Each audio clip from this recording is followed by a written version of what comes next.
The fifth stage. Now I saw in my dream that they travelled onward until they came to the brow of the hill, where Piety remembered something and cried out, I forgot to give Christiana and her companions what I had intended to give them for the journey. I will hurry back and fetch it. So she ran and retrieved it. But while she was gone, Christiana thought she heard a most curious melodious note in a grove a little way off on the right side of the way. It was accompanied by words much like these. Through all my life your favour is so freely showed to me, that in your house for evermore my dwelling place shall be. She continued to listen, and thought she heard another answer in it, saying, For why? The Lord our God is good, his mercy is for sure. His truth at all times firmly stood, and shall from age to age endure. So Christiana asked Prudence who it was that made those curious notes. She said, They are country birds which sing these notes, but only in the spring when the flowers appear and the sun shines warm. There are spring days when you may hear them all day long. In fact, I often go out to hear them, and we often even keep them tame in our house, for they make excellent company when we are feeling unhappy, and they also make the woods, groves, and other solitary places pleasant to be in. For behold, the winter is past, the rain is over and gone, the flowers have already appeared in the land. The time has arrived for pruning the vines, and the voice of the turtle-dove has been heard in our land. Song of Solomon, chapter 2, verses 11 and 12. By this time Piety had returned. She said to Christiana, Look here, what I have brought you. It is a representation of all the things you saw at our house. This way you can look at this whenever you find yourself forgetful. It will help you to call to mind these things for your edification and comfort. Now, they followed the way down the hill and into the Valley of Humiliation. It was a steep, slippery descent, and they trod it very carefully until finally they reached the valley. Piety said to Christiana, This is the place where Christian, your husband, met with the foul fiend Apollyon, and where they had that dreadful fight. I know you must have heard about it, but don't worry, because as long as you have Great Heart as your guide, we have hope that you will fare better. So when Prudence and Piety had committed the pilgrims over to the oversight of their guide and conductor, Great Heart, he went ahead and they followed. Then Great Heart said, We need not be so afraid of this valley, for there is nothing to hurt us here, unless it is something we bring about ourselves. It is true, Christian met with Apollyon, and the two of them fought severely, but that skirmish was the result of those slips he made going down the hill. For you see, those who slip up there must expect to enter combat here. In fact, this is how the valley got its hard name.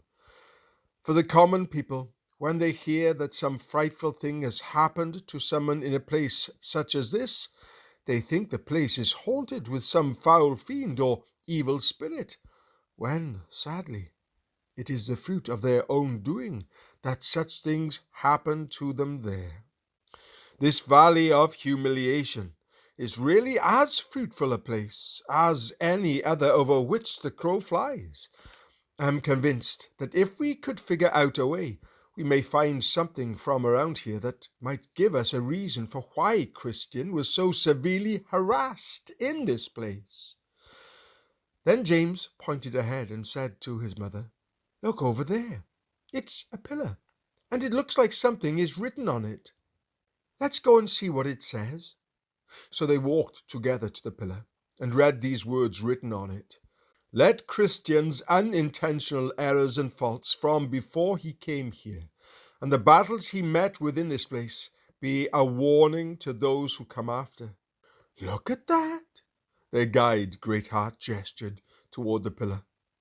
Didn't I tell you there was something around here that would give us an indication of why Christian was so severely harassed in this place? Then he turned to Christiana and said, this is no more criticism to Christian than to others who happen to come this way, for it is easier to go up than down this hill. And that can't be said about many hills in the world. But Christian was a good man. He is now at rest, and in the end had a brave victory over his enemy.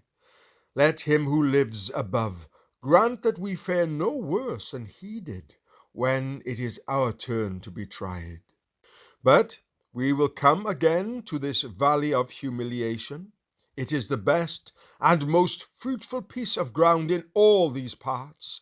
As you see, it is fertile and has many meadows.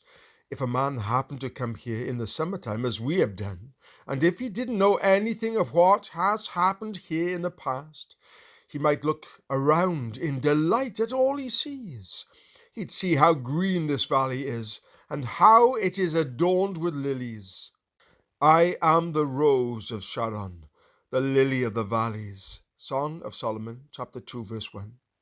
I have known many hard-working men who have had good estates in this valley of humiliation, for God is opposed to the proud, but gives grace to the humble. James chapter 4, verse 6. It is indeed a very fruitful soil, and brings forth a bounty. Some have also wished they wouldn't be troubled by any more hills or mountains on the way, and that the next approach to their Father's house was right here. But the way is the way, and eventually there is an end. Now, as they were going along and talking, they saw a boy feeding his father's sheep. The boy was dressed in very nasty clothes. In contrast, his countenance was very fresh and good-looking. He sat by himself and sang.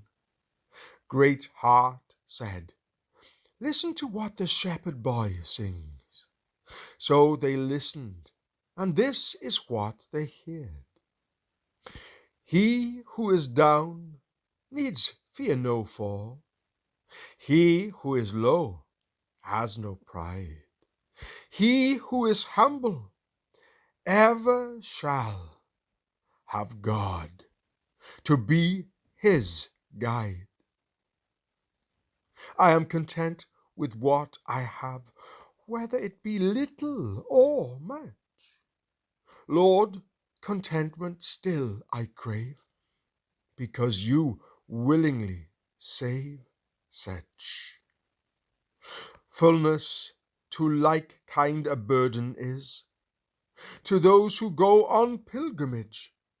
Here little, and hereafter bliss, is best from age to age. Then the guide said to the pilgrims, do you hear him? I have to say that this boy lives a happier life and wears more of that herb called heart ease in his heart than one dressed in silk and velvet.